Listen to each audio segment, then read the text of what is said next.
नमस्कार। मंथली राशिफल में आप सबका स्वागत है। और आज का ये प्रेडिक्शन है मेष राशि वाले जातकों के लिए आने वाला कल से जो शुरू होने वाला है फरवरी 2023 कैसा फल देने वाला है। तो सबसे पहले तो श्री गणेश जी का ध्यान करते हैं। जय गणेश ऑल डियर फ्रेंड। और ये प्रेडिक्शन जो है ये चंद्र राशि आधारित है। और क्योंकि चंद्र को मेन ग्रह माना गया है, सूर्य के बाद जो सेकंड इम्पोर्टेंट प्लैनेट है अपने धरती के ऊपर जो इफ़ेक्ट करने वाले हैं, हमारे माइंड को जो इफ़ेक्ट करने वाले हैं, हमारे ब्रेन को जो इफ़ेक्ट करने वाले हैं, ये ग्रह चंद्र है। और चंद्र जैसे हम विचार करते हैं ऐसे ही हम उसको इम्प्लीमेंट करते हैं और इस हिसाब से हम सफलता और निष्फलता को प्राप्त करते हैं। तो सबसे पहले बात करेंगे आपकी राशि के अंदर चलने वाले राहु ग्रह की ट्रांजिट के बारे में। राहु अभी मेष राशि के अंदर भरणी नक्षत्र के प्रथम चरण में चल रहे हैं। जो ट्रांजिट राहु का 20 फरवरी 2023 तक है। 20 फरवरी 2023 को रात को 11:40 को इंडिया टाइम पर राहु जो कि अश्विनी नक्षत्र के चौथे चरण के अंदर भ्रमण स्टार्ट करेंगे। तो और ये ट्रांजिट अप्रोक्सीमेटली अश्विनी नक्षत्र में 8 महीना और 8 दिन चलने वाली है मेष राशि के अंदर, यानी कि 31 दिसंबर की रात को 11:59 तक राहु वक्री चलेंगे अश्विनी नक्षत्र में। जो अश्विनी नक्षत्र का ट्रांजिट है, ये अश्विनी नक्षत्र में पर्टिकुलरली जिनका जन्म है, ये जातकों के लिए थोड़ा सा मानसिक यातना परिताप बढ़ाने वाला होगा। और भरणी में से जो राहु चलेंगे अश्विनी में, तो भरणी नक्षत्र वाले जातक थोड़ा सा अपने माइंड को रिलैक्सेशन महसूस करेंगे। हालांकि इतना भी तो नहीं करेंगे, लेकिन फिर भी थोड़ा सा इम्पैक्ट जरूर कम होगा, क्योंकि नक्षत्र में से निकलने के बाद जो विम्सिकल सिचुएशंस है उसको थोड़ा सा इम्प्रूवमेंट देखने को मिलेगा। तो राहु और केतु आपके सप्तम स्थान में है, जिसके चलते हुए जो केतु अभी तीसरे चरण में चल रहे हैं, जो चलेंगे 20 फरवरी से ये स्वाति नक्षत्र के दूसरे चरण में चलेंगे। तो ये ट्रांजिट खास करके राहु और केतु का जो ट्रांजिट है, ये मैरिज एंड पार्टनरशिप को लेकर थोड़ा सा आपके लिए स्ट्रेसफुल हो सकता है। राशि के अधिपति जो मंगल है धन स्थान के अंदर है। मंगल का जो भ्रमण है वो 12 मार्च तक आपकी राशि से धन स्थान के अंदर दूसरे स्थान के अंदर है। कहीं ना कहीं पारिवारिक समस्या ज़्यादा क्रिएट ना हो जाए उसका केयर करना होगा। आँखों का विशेष केयर करना होगा। वाणी में संयम बरतना होगा, खास करके कुटुंब के अंदर। और आँखों का भी आपको विशेष केयर करना होगा। 12 मार्च 2023 तक मंगल का जो भ्रमण है, इसमें भी 24 फरवरी तक 25 फरवरी तक जो मंगल है ये रोहिणी नक्षत्र में है। और रोहिणी नक्षत्र का जो ट्रांजिट है मेष राशि में, जिनका जन्म अश्विनी नक्षत्र में हुआ है, इनके लिए ठीक ठीक है। भरणी वाले जातकों के लिए विपत नक्षत्र है, यानी कि थोड़ा सा ज़्यादा स्ट्रेसफुल है पारिवारिक और फाइनेंस मामले को लेकर। और कृतिका में जिनका जन्म हुआ है मेष राशि में, इनके लिए ये एक्सीलेंट फल देने वाला है। तो जिनका भी जन्म का सूर्य कृतिका है या चंद्र कृतिका है, ये जातकों के लिए 25 फरवरी तक का समय पारिवारिक और फाइनेंस, पारिवारिक सुख में वृद्धि और फाइनेंस में इम्प्रूवमेंट करने वाला है। मंगल के बाद बात करेंगे मेन एनर्जी सूर्य ग्रह, जो ग्रह मंडल के राजा हैं और जिसके कारण ही पृथ्वी के ऊपर आपका, हमारा और जितने भी सजीव हैं अस्तित्व रखते हैं धरती के ऊपर, ये सबका जो अस्तित्व है ये सूर्य के कारण है। तो सूर्य ग्रह का जो ट्रांजिट है ये आपकी राशि से 10वें स्थान में है। 13 फरवरी तक जो सूर्य है आपकी राशि से 10वें स्थान में है, जो कि राजयोग कारक है, आपके बिजनेस और कारोबार को इम्प्रूव करने वाले हैं। 13 फरवरी से जो सूर्य चलेंगे शनि के साथ चलेंगे। लाभ स्थान में सूर्य और शनि का कॉम्बिनेशन शुभ माना जाएगा। वैसे तो सूर्य शनि का कॉम्बिनेशन इसको अशुभ योग बोलते हैं, लेकिन एक अपर नियम ऐसा है कि तीसरे, छठवें और 11वें स्थान के अंदर 3rd, 6th and 11th house every planet giving good results. तो ये सूर्य शनि का जो कॉम्बिनेशन है 11वें स्थान के अंदर, ये कहीं ना कहीं आपके हेल्थ को इम्प्रूव करने वाला होगा, सरकार से लाभ करने वाला होगा। जो कोई भी जातक ऑलरेडी गवर्नमेंट में एग्जिस्ट कर रहे हैं, कार्य कर रहे हैं, इनके मान सम्मान प्रतिष्ठा में भी वृद्धि करने वाला होगा। नेगेटिव इम्पैक्ट कहाँ होगा इसका? पंचम स्थान में सूर्य शनि की जो दृष्टि है, दोनों उग्र ग्रह हैं, इसके कारण क्या होगा? हालांकि 3 तारीख से जो शनि है वो अस्त होने वाला है। 3 फरवरी 2023 से लेकर 8 मार्च 2023 तक शनि अस्त होंगे सूर्य के साथ। और इसका इम्पैक्ट क्या होगा कि ओनली सूर्य की जो दृष्टि है वो काम करेगी, शनि की दृष्टि काम नहीं करेगी। तो शनि खाली लाभ स्थान का फल देंगे और इतनी जो दृष्टि है इस शनि की, ये इतनी काम नहीं, पावरफुल नहीं होगी। जिसके इम्पैक्ट क्या होगा कि सूर्य का जो दृष्टि है पंचम स्थान के अंदर, जिसके चलते हुए संतान रिलेटेड सामान्य चिंता, टेंशन आपका बढ़ सकता है।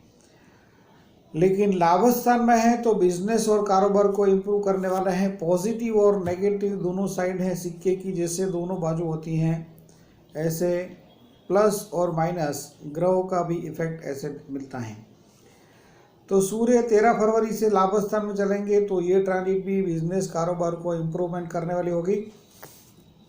और इसके बाद मेन जो ग्रह हैं, ये वैसे तो सब ग्रह मेन है सूर्य से राहु केतु तक, क्योंकि हर ग्रह का एक अलग प्रकार का इम्पैक्ट होता है। जैसे हम थाली खाते हैं तो रोटी, सब्जी, दाल, चावल, सलाद, पापड़, छाछ, रायता जैसे अलग अलग चीज़ों का हम खाते हैं और उसका लुत्फ़ उठाते हैं, तभी हमको थाली खाने का मज़ा आता है। क्योंकि अकेले आप चावल खा लो तो थाली खाया ऐसा नहीं बोल सकते। इसी प्रकार से सभी ग्रह हमारे जो लाइफ में हैं अलग अलग प्रकार से इम्पेक्ट करते हैं, अलग अलग वे से करते हैं, अलग अलग सिचुएशन में करते हैं, अलग अलग मैटर को लेकर अलग अलग ग्रह का फल देता है। तो बुध ग्रह जो है हमारे बुद्धि के ऊपर आधिपत्य रखने वाले ग्रह हैं। लॉजिक जिसको बोलते हैं, तर्क शक्ति, बुद्धि शक्ति।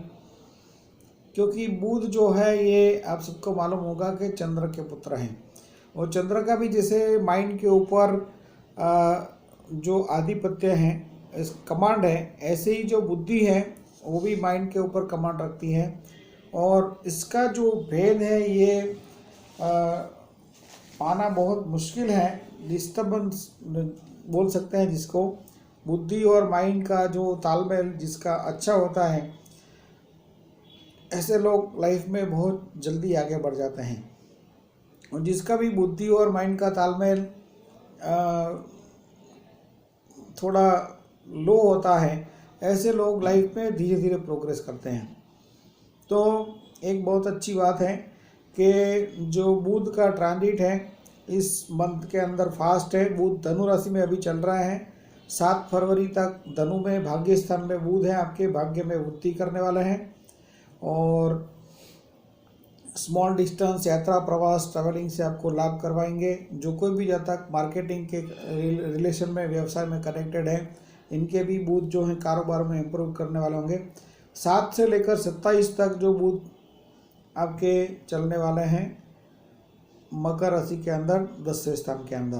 तो 10वें स्थान में भी बुध जो है वो महाधनवान योग करते हैं। जो कोई भी जातक इंडिविजुअल बिजनेस काम कर रहे हैं, इनके भी कारोबार के अंदर प्रोग्रेस देखने को मिलेगा। और 27 फरवरी से जो बुध चलेंगे कुंभ राशि में लाभ स्थान में, तो ये ट्रांजिट भी एक्सीलेंट फल देने वाली है। और ये जो ट्रांजिट है ये बुध की 16 मार्च तक चलने वाली है कुंभ राशि में। तो बुध का जो ट्रांजिट है आपके लिए एक्सीलेंट फल है बिजनेस, कारोबार को इम्प्रूव करने के लिए। What about Jupiter? गुरु का भी एक बहुत अच्छा ट्रांजिट होने वाला है इस मंथ के अंदर। गुरु अभी उत्तर भाद्रपद नक्षत्र में जो चल रहा है, ये 24 फरवरी को नक्षत्र चेंज करने वाले हैं। 24 फरवरी को दोपहर में 2:32 पर इंडिया टाइम पर गुरु चलेंगे रेवती नक्षत्र में। जो ट्रांजिट भरणी नक्षत्र में जन्मे हुए जातकों को रिलैक्सेशन करने वाली है, क्योंकि गुरु जो है अभी आपके वध नक्षत्र में चल रहे हैं, भरणी के लिए शुभ नहीं चल रहे हैं, जिसके कारण क्या होगा कि गुरु जो 12वें स्थान में है तो ज्ञान का अभाव, नॉलेज का सही प्रकार से उपयोग ना हो और अननेसेसरी बिग एक्सपेंसेस ये प्रकार के जो हैं आप कार्य कर सकते हैं। लेकिन बदलने के बाद 24 फरवरी 2023 को दोपहर में 2:32 पर इंडिया टाइम पर गुरु चलेंगे रेवती नक्षत्र में। 21 अप्रैल 2023 तक चलने वाले हैं। ये ट्रांजिट भरणी वाले जातकों को रिलैक्सेशन करने वाले होगी। अश्विनी वाले जातकों के लिए गुरु अतिमित्र नक्षत्र में चलेंगे, माने कि मोर फ्रेंड, और कृतिका के लिए वध नक्षत्र होगा। तो जिनका भी जन्म का नक्षत्र सूर्य का है, कृतिका, उत्तरा फाल्गुनी, उत्तराषाढ़ा, हालांकि कृतिका का तो ओनली प्रथम चरण जो है वो मेष राशि में है, लेकिन ये जानकारी आपको दे देते हैं कि सूर्य के तीन नक्षत्र वाले जातकों के लिए आने वाले जो ट्रांजिट हैं 24 फरवरी से लेकर 21 अप्रैल तक का समय, Guru transit is absolutely not good. So इसमें आपको बड़े बड़े कुछ कार्य करने जा रहे हैं तो बहुत सोच समझ के करें, जल्दबाजी में कोई कार्य ना करें, कृतिका वाले। तो what about love matter? Venus का ट्रांजिट क्या कहता है आपके लिए? 22 जनवरी से शुक्र कुंभ राशि के अंदर भ्रमण शुरू कर चुके हैं, लाभ स्थान के अंदर हैं, आपके 11वें स्थान के अंदर हैं, which is giving you success in love matter till 15th February. Venus in Aquarius is very good for you for regarding finance and career, also about love matter. और जो शुक्र है 15 फरवरी से मीन राशि में चलेंगे 12 मार्च तक 12वें स्थान के अंदर। तो ये गुरु शुक्र का कॉम्बिनेशन होगा 12वें स्थान के अंदर। ये ट्रांजिट भी आपके लिए लव मैटर के लिए शुभ मानी जाएगी, सक्सेस देने वाली होगी। तो पर्टिकुलरली कौन कौन से जो डेज है, चौथा, 8वां, 12वां चंद्र, जिसे हर प्रेडिक्शन में हम बात करते हैं, ये सर्वप्रथम आपको फरवरी में जो डेट होगी 4, 5, 6, जिसमें चंद्र होंगे कर्क राशि के अंदर। तो सुख स्थान के जो चंद्र हैं, चौथे स्थान के चंद्र, ये शुभ नहीं माना जाता है, जिसमें खास करके आपको मकान, वाहन, प्रॉपर्टी लेना बेचना कुछ भी करना एडवाइजेबल नहीं होगा। इसके बाद जो डेट केयर करना होगा 13, 14, 15 जो अष्टम स्थान में चंद्र होंगे, और 8वें स्थान के चंद्र भी इतने शुभ नहीं माने जाते हैं।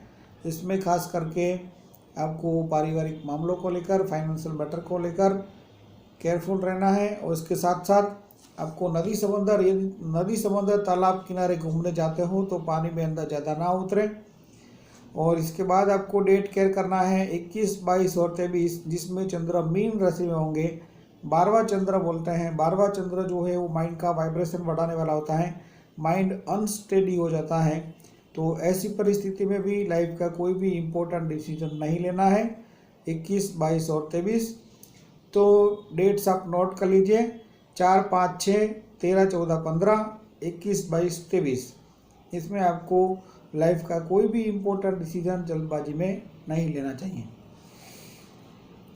यदि आपका जन्म का सूर्य मेष राशि में है, यानी कि कोई भी साल के अंदर 15 अप्रैल से लेकर 14 मई के बीच में आपका जन्म हुआ है और जन्म के सूर्य भी आपके मेष राशि में है, तो भी ये प्रेडिक्शन आपको असर करने वाला है, क्योंकि ग्रहों का जो हमारे ऊपर मेन इफेक्ट होता है वो सूर्य से होता है। Physical impact of planets on us as पर सूर्य सन। तो यदि आपके जन्म के सूर्य चंद्र दोनों साथ में हैं, दोनों एक ही नक्षत्र में हैं, तो इस प्रेडिक्शन का आपको बहुत ज़्यादा असर होने वाला है। मिलते हैं एक और नए इंटरेस्टिंग प्रेडिक्शन में। Next prediction February 2023 for Scorpio, वृश्चिक राशि के लिए। नमस्कार।